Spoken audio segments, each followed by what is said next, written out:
Mwambie vile alivyo mtakatifu. Mwambie Mungu anastahili sana.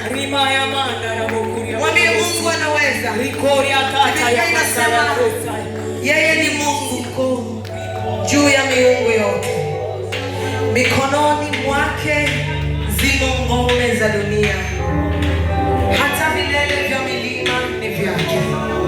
Na huyo ndiye Mungu tunayemwabudu siku ya leo.